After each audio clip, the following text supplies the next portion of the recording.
देखो, आज हम एक नए टॉपिक के बारे में डिस्कस करने जा रहे हैं और आप सबको बता दूं, ये वाला जो टॉपिक नहीं है यार, एक जनरल आप सब लोगों के क्वेश्चंस आ रहे थे मेरे पास कि सर हमें समझ नहीं आ रहा कि हम तैयारी कैसे करें, है ना।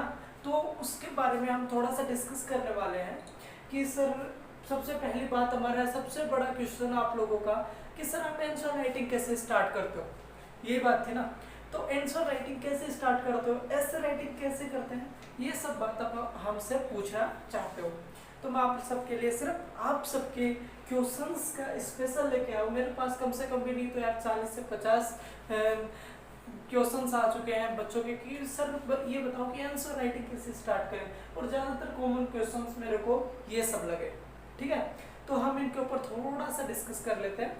तो आज का हमारा पूरा सेक्शन इसी के लिए रहेगा और काफ़ी कारगर सिद्ध होगा आप सबको लोगों के लिए, ये मैं एश्योर करता हूँ। वीडियो कंप्लीट देखना।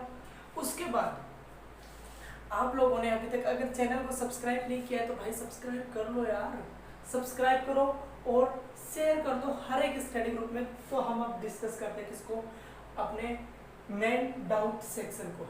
तो आज हमारा होगा पूरा डाउट सेक्शन। पहला क्वेश्चन जो सबसे जनरल पूछा गया, सर आप क्वेश्चन आंसर राइटिंग कैसे करते हो। सबसे जनरल क्वेश्चन है कि भाई सर आप आंसर राइटिंग कैसे करते हो।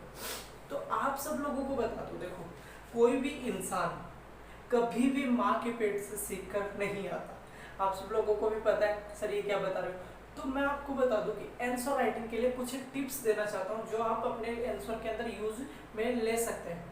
और ये टिप्स हमने कुछ एक टॉपर्स की कॉपी से देखे हैं, प्लस कुछ एक मैं जो लिखता हूँ और आप सब लोगों को अप्रिशिएट करते हो मेरे को उस आंसर से। तो मुझे लगता है कि आप सब लोगों को बताऊँ कि मैं वो कैसे सोचता हूँ, कहाँ से लिखता हूँ, वो सब देखते हैं। देखो, जब भी आंसर राइटिंग स्टार्ट करो, जब आपका मन करे कि पहली बार आंसर राइटिंग में स्टार्ट कर रहा हूँ, तो आपको कुछ नहीं सोचना है, कुछ नहीं सोचना। आप सबसे पहले दूसरे लोगों के आंसर्स क्या करो, रीड करो, उसका पैटर्न रीड करो कि वो किस प्रकार से क्या कर रहा है, आंसर राइट कर रहा है। ठीक है, फिर उसके बाद देखो कि सबसे पहली बात, सबसे आंसर तो सब लिख सकते हैं, मैं गारंटी करता हूँ। जो भी बच्चा डेली न्यूज़पेपर पढ़ रहा है, जो भी बच्चा अपनी स्टडी मटेरियल पढ़ रहा है, वो आंसर बहुत ही अच्छा लिख सकता है। क्योंकि मैं भी उनमें से हूँ यार, तुम भी उनमें से ही हो, तो अपन आंसर राइटिंग बहुत अच्छी कर सकते हैं। लेकिन प्रॉब्लम कहाँ आती है सर, प्रॉब्लम वहाँ जाके आ जाती है जहाँ पर हमें क्या होता है कि हम किसी आंसर को स्टार्टिंग करते हैं ना। तो मैंने जब स्टार्टिंग की थी, सच बता रहा हूँ, मेरे को बिल्कुल भी आइडिया नहीं था कि मेरा कोई क्वेश्चन अच्छा होगा या नहीं होगा, पता नहीं क्या। तो सबसे पहले मैंने वीर सर के चैनल से, जैसा कि मैं हाल ही में वीडियो देखता हूँ, वीर सर की एक भी वीडियो नहीं छोड़ी मैंने अभी तक, रेगुलर 3 ईयर्स से देख रहा हूँ। तो मैंने वहाँ से पढ़ा, तो वहाँ से पढ़ के फिर मैंने बच्चों की जो आंसर राइटिंग थी उसको देखा। तो आंसर राइटिंग को देखने के बाद मेरे को पता चला कि यार हो तो सकता है, क्यों नहीं कर सकता, मैं भी कर सकता हूँ। मैंने बच्चों के आंसर से क्या किए, पॉइंट्स उठाए और उनका इंट्रोडक्शन पार्ट देखा कि वो कैसे लिखते हैं। क्योंकि भाई साहब सबसे ज़रूरी चीज़ क्या है कि आंसर राइटिंग में, वो है इंट्रोडक्शन। अगर आपको इंट्रोडक्टरी पार्ट लिखना आ गया तो आप अपने आप क्वेश्चन की फ्रेमिंग करते चले जाएंगे और अपना आंसर अच्छा बन जाएगा। सबसे पहली बात किसके ऊपर ध्यान देना है, इंट्रोडक्टरी पार्ट। जैसे कोई भी क्वेश्चन मान लो, पेगासस वायरस है जो कि अभी हाल ही में न्यूज़ में है, हम सब ने अभी क्वेश्चन भी लिखे हैं उसके ऊपर।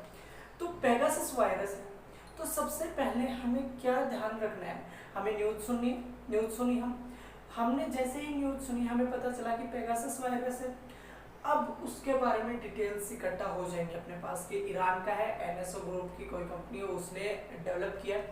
तो हमें सिर्फ उसके अंदर वही बातें लिखनी है जो कि न्यूज़ के अंदर हेडलाइंस में आती है ना, उन्हीं चीज़ों को क्या करना है, मेंशन करना है किसके अंदर, इंट्रोडक्टरी पार्ट के अंदर। अब इंट्रोडक्टरी पार्ट के अंदर उन चीज़ों को मेंशन करोगे ना, तो सामने वाला समझ जाएगा कि वास्तव में रियल में नॉलेज है इस टॉपिक के बारे में इस सामने वाले बंदे को। तो वहाँ पर हमें क्या समझ आता है कि हम स्टार्ट अच्छा कर सकते हैं। और इंट्रोडक्टरी पार्टी याद रहे आपको 50 हाईएस्ट 50 वर्ड्स, 50 वर्ड से ज़्यादा नहीं होना चाहिए। अगर आप 15 वर्ड का लिख रहे हो तो 50 वर्ड, अगर आप 10 मार्क्स का लिख रहे हो तो 40 वर्ड। ये आपका इंट्रोडक्टरी पार्ट होना ही होना चाहिए। कई बच्चे क्या करते हैं, डायरेक्ट स्टार्ट कर देते हैं, तो भाई नहीं, डायरेक्ट स्टार्ट नहीं करना हमें, क्योंकि सामने वाले को बताना है कि भाई हम जानते हैं थोड़ा बहुत इसके बारे में। वो क्या है ना कि वो सोचेगा कि डायरेक्ट पॉइंट रट के है ये, वैसा नहीं करना अपने को। हमें बताना है कि हम नॉलेज गेन कर रखी है इसके बारे में, इंट्रोडक्टरी पार्ट होना चाहिए। फिर जस्ट उसके बाद हमें क्या करना है, जो क्वेश्चन में पूछा है ना, जो क्वेश्चन में पूछा है सीधा उसके ऊपर चले जाओ, सीधा। ये नहीं कि बात को घुमाया इधर उधर किया, नहीं करना, सीधा। अगर आपको पूछा है कि पेगासस वायरस को किस प्रकार से यूज करना है, तो आप सीधा पता है क्या करना है, आपको सीधा बताना है कि पेगासस वायरस है क्या, ठीक है। इसके अंदर क्या बताना है कि पेगासस वायरस है क्या। इसके आप क्या लिखोगे, इसके बेनिफिट लिखोगे सबसे पहले, कि ये एज ए ब्लेसिंग कैसे काम कर सकता है। तो Pegasus virus as a blessing काम करता है। आप सब जो लोग सोच रहे होंगे एज ए ब्लेसिंग तो होता ही नहीं है, कईयों में तो हर एक चीज का एज ए ब्लेसिंग जरूर होगा, बेनिफिट जरूर होगा। तो आपको क्या करना है, बेनिफिट का अलग से पॉइंट डालना है, और आपको जितना हो सके रिप्रेजेंटेशन की फॉर्म में दर्शाना है। जैसे देखो, मैं आपको पता ही है, डेली आंसर लिखता हूँ तो मैं ऐसे करता हूँ, जैसे ये पेगासस लिखा मैंने, दिख रहा है, ये पेगासस लिखा, तो मैं हमेशा यू करता हूँ। क्यों? क्योंकि इससे है ना सामने वाला है ना रिप्रेजेंटेशन के ऊपर ध्यान देता है और पूरे पूरे मार्क्स देता है। यहाँ से वो पांचों के पांचों पॉइंट पड़ेगा हमारे, और डायरेक्ट नंबर दे देगा, और उसमें नंबर काटने की कोई वो नहीं होती, मतलब कोई गुंजाइश नहीं बचती यार, कि आपने इतना अच्छा एक्सप्लेन किया प्लस रिप्रेजेंटेशन बहुत अच्छा दिया है, तो आपका नंबर क्यों काटेगा कोई सामने वाला, ठीक है। तो दूसरी चीज समझ में, उसकी बेनिफिट लिखने। थर्ड चीज क्या है, थर्ड चीज उसके बताने कि इसके पास चैलेंजेस क्या है। भाई साहब पेगासस आएगा तो क्या क्या नुकसान हो सकते हैं, और आपको पता है पेगासस का तो नुकसान तो बहुत ज्यादा है भाई। तो हमें क्या लिखना है इस बार इसकी जगह, पेगासस की जगह इस बार क्या लिखना है, इसके डिसएडवांटेज लिखने हैं, या फिर इसकी लिमिटेशंस वगैरह, चैलेंजेस वगैरह लिखने हैं। समझ आया? फिर तीसरा पॉइंट आपका हर क्वेश्चन के अंदर एक ही होना चाहिए, वो होना चाहिए वे टू फॉरवर्ड, कि फॉरवर्ड कैसे किया जाए इसको। या इससे पहले आप एक चीज और जोड़ सकते हो, करंट सिनेरियो। चार चीजें जरूर होनी चाहिए क्वेश्चन के अंदर। पहला इंट्रोडक्टरी पार्ट, दूसरा बेनिफिट्स, तीसरा चैलेंजेस, चौथा करंट सिनेरियो, और पांचवी चीज क्या है, जो मोस्ट इंपोर्टेंट चीज है, वो है वे टू फॉरवर्ड। जैसे आपने वे टू फॉरवर्ड लिखा, लास्ट के अंदर एक अच्छा सा क्योट उठा के दे दो। क्योट खुद बनाओगे ज्यादा बेटर रहेगा, याद नहीं रख सकते हम। जैसे कि अपने पेगासस वायरस के ऊपर ही ले लो, तो हम उसके ऊपर क्या कर सकते हैं, वो एक टेक्नोलॉजी जो कि ईरान ने डेवलप की है, उसने इजराइल ने डेवलप की है। अब इजराइल ने डेवलप की है, टेक्नोलॉजी है ना वो, तो टेक्नोलॉजी है, तो हम क्या लिखेंगे, टेक्नोलॉजी के ऊपर एक ट्वीट अपने आप बनाएंगे और वो लिखेंगे। जैसे क्योंकि मैं क्या बनाता हूँ, टेक्नोलॉजी जब भी दिमाग में आती है तो मैं यही ज़्यादातर यही दिमाग में आता है, technology as a blessing if we used as a good purpose. अगर टेक्नोलॉजी ब्लेसिंग है, अगर अपन उसका यूज गुड पर्पस के लिए करते हैं, and if otherwise if you use a bad purpose then it is dangerous. तो आप बना सकते हो, खुद से बनाओ ना, खुद से बनाओगे तो मजा आएगा, प्लस सामने वाला अट्रैक्टिव होगा कि यार ये तो मैंने पहली बार देखा है और काफी अच्छा लिखा है बंदे ने, तो बहुत ही ज्यादा क्या मिलेंगे, मार्क्स गेनिंग हो जाएगा। तो ये तो पहला क्वेश्चन आपका कवर अप हो गया। क्वेश्चन आंसर राइटिंग कैसे करते हैं, 5 चीजों को याद रखना, दोबारा बता रहा हूँ, स्टार्टिंग से सुनना। इंट्रोडक्टरी पार्ट 40 से 50 शब्द होने चाहिए। दूसरी चीज बेनिफिट्स 50 शब्द हो जाएंगे। तीसरी चीज अपना क्या होना चाहिए, चैलेंजेस या फिर नॉन बेनिफिट, लिमिटेशंस, जो भी आप कहना चाहो, 150 वर्ड हो जाएंगे, 50 वर्ड्स का ये होना चाहिए। फिर उसके बाद करंट सिनेरियो 40 to 50 वर्ड्स का ये होना चाहिए, ठीक है। फिर उसके बाद way to forward 40 to 50 words का ये होना चाहिए। लास्ट में हमें क्या देना है, क्योट देना है। ये टोटल करके आपका 250 वर्ड्स का एक आंसर फ्रेमिंग बहुत ही शानदार वाली तैयार हो जाएगी, और गारंटी करता हूँ आप 11 to 12 मार्क्स लेके चले जाओगे। जैसा कि आप सब एज यूजुअल मुझे देते हो 11 to 12 मार्क्स में, डायरेक्ट आप लोगों की मतलब एप्रिसिएशन से ही यार मैं ये वीडियो बना रहा हूँ, आप लोगों की मोटिवेशन से बना रहा हूँ, और आप लोग जो प्यार दे रहे हैं बहुत ही बेहतरीन। तो ये क्या है, क्वेश्चन आंसर राइटिंग। दूसरी चीज आती है ऐसे राइटिंग। देखो ऐसे राइटिंग और क्वेश्चन राइटिंग दोनों सेम ही है। देखो कई बच्चे कहते हैं कि अपन क्या कर सकते हैं, अपन है ना ऐसे राइटिंग के अंदर क्या नहीं कर सकते, डायग्राम से नहीं दिखा सकते। देखो आप अगर वो डायग्राम से ना दिखाने का पर्पस क्या है पता है, कि हम इतना सब नहीं लिख सकते। हम जो डायग्राम से दिखा दिया इसका मतलब आपने बहुत ही शॉर्ट कर दिया चीज़ों को, यही होता है। और ऐसे का मतलब क्या होता है, ऐसे का मतलब होता है निबंध, मतलब कि पूरा लिखना है भाई, जितना लिख सकते हो उतना लिखना है। तो हमें क्या करना है, हमें कुछ नहीं करना, हमें क्या करना है, अगर आप दिखा रहे हो ना डायग्राम में, जैसे कि कोई भी चीज़ है, जैसे फेमिनिज्म के ऊपर आ गया, तो फेमिनिज्म के ऊपर आया ना, तो आप इंट्रोडक्टरी पार्ट वही 72 जो अपन 50-40 वर्ड्स लिख रहे थे ना, उसको 70-80 वर्ड्स कर दो, ठीक है, 7 से 8 लाइन कर दो उसको इंट्रोडक्टरी पार्ट को। उसके जस्ट बाद है ना फेमिनिज्म की जो हिस्टोरिकल बैकग्राउंड है ना उसको लेके आओ। हर चीज का हिस्टोरिकल बैकग्राउंड होगा, तो हिस्टोरिकल बैकग्राउंड को लेके आओ, प्लस उसके राइजेस को लेके आओ, ओरिजिन को लेके आओ। फिर उसके बाद हमें क्या करना है, जैसे ओरिजिन कंप्लीट हो जाए उसके बाद हमें इंपॉर्टेंस लेके आने हैं उसके, फिर उसके बाद हमें डिसएडवांटेज या डिसइम्पोर्टेंस लेके आने हैं उसके, फिर उसके बाद करंट सिनेरियो लेके आना है उसका, फिर उसके बाद क्या लेके आना है, उसकी जो पूरी मतलब हिस्ट्री होती है ना, उसके अंदर कंक्लूजन क्या निकला उसको लेके आना है। और हर चीज को ध्यान रखना, इसके अंदर बहुत ही अच्छे से समझाना है। डायग्राम बनाओ यार, क्यों नहीं बना सकते आप डायग्राम। आपको अगर लगता है किसी डाटा एनालिसिस में आपको ग्राफ की जरूरत पड़ रही है, आप बनाओ, बहुत अच्छा लगेगा, सामने वाले को ग्राफ बहुत अच्छा लगेगा, सामने वाले को डायग्राम बहुत अच्छा लगेगा, लेकिन उस डायग्राम को पूरी तरह से क्या करना है, एक्सप्लेन जरूर करना है, ये ध्यान रखना। ऐसे राइटिंग का मतलब होता है शॉर्ट मत चलो भाई, शॉर्ट नहीं चलना, इसीलिए डायग्राम प्रेफर नहीं करते सबके सब। अगर आप डायग्राम बनाना चाहते हो, काफी इफिशियंट लगेगा, काफी अट्रैक्टिव लगेगा। आपने मेरे ऐसे देखे होंगे, और नहीं भी देखे तो आप मेरे से टेलीग्राम पे जुड़ सकते हो, ऋतिक यादव के नाम से अपना खुद का टेलीग्राम है, तो उस पे देख सकते हो, मैं आपको ऐसे सेंड कर दूंगा। तो ऐसे के अंदर अगर आप लिख सकते हो ना, तो बहुत ही बेहतरीन होगा डायग्राम ज्वाइन करना। तो ये हो गया अपना ऐसे राइटिंग। फिर उसके बाद आता है क्वेश्चन, सबसे बेहतरीन क्वेश्चन बार बार पूछा जाता है, सर प्रीलिम्स और मेंस किसकी तैयारी करें, पहले प्रीलिम्स की करें पहले मेंस की करें, तो ये बताओ मेरे को। देखो यार, जो बच्चा स्टार्टिंग से 12th के बाद ही सोच रहा है कि भाई मैं तैयारी करने लग जाऊँ प्रिपरेशन करूँ यूपीएससी की, बाद में दिक्कत नहीं आएगी, तो उस बच्चे के लिए बता दो, आप प्रीलिम्स के बारे में बिल्कुल ना सोचें, आप मेंस के ऊपर फोकस करें। डेली न्यूज़पेपर एनालिसिस करें, डेली सर की वीडियो देख सकते हो आप, बहुत ही बेहतरीन है। और उसके बाद आप एनसीईआरटी से स्टार्ट करें, ठीक है, और आप ज़्यादा से ज़्यादा फोकस मेंस के ऊपर रखें, प्रीलिम्स के ऊपर कम रखें। प्रीलिम्स के ऊपर बात आती है, तो प्रीलिम्स उन बच्चों को करना चाहिए जिनका पेपर जिस साल वो दे रहे हैं ना, उसी साल अगर उनका अटेम्प्ट है तो उनको प्रीलिम्स की तैयारी करनी चाहिए। देखो, लेकिन मेंस को नहीं बोलना चाहिए, क्योंकि प्रीलिम्स एक क्वालिफाइंग पेपर है और क्वालिफाई हो ही जाएगा अगर आपने अच्छे से तैयारी की है तो आपको बता दो कि प्रीलिम्स की तैयारी ना करके मेंस के ऊपर सबसे ज़्यादा फोकस होना चाहिए। हाँ, प्रीलिम्स के लिए आप डाटा फैक्ट लेते रहें, ध्यान रखना कि आप न्यूज़ एनालिसिस को काफ़ी बारीकी से देखना आपको, और प्लस जो भी आपका अगर आपने स्टैंडर्ड बुक पढ़ी है तो आप निकाल ले जाओगे, ठीक है। उसके बाद अपना मॉडर्न हिस्ट्री का पूरा तो पढ़ा ही है, तो मॉडर्न हिस्ट्री में से काफ़ी क्वेश्चन आते हैं, भर भर के क्वेश्चन आते हैं, आपको बताइए, और बहुत ही डिटेल में एनालिसिस किया, कंसेप्चुअल है भाई साहब, आप ऑप्शनल लेवल तक की तैयारी कर सकते हो। मॉडर्न हिस्ट्री आपको प्लेलिस्ट में जाके मिल जाएगी, मॉडर्न हिस्ट्री जो अपना चैनल है स्टडी विद ऋतिक 001, सब्सक्राइब जरूर करना। तो ये किसका, मेंस की। तीसरा क्वेश्चन कंप्लीट। चौथा क्वेश्चन होता है सर फ्यूचर प्लानिंग क्या होगी। सर फ्यूचर प्लानिंग के बारे में बताओ कि मतलब किस प्रकार से हम टाइम टेबल सेट करें कि हम वहां तक पहुंच जाए टाइम टेबल की वजह से।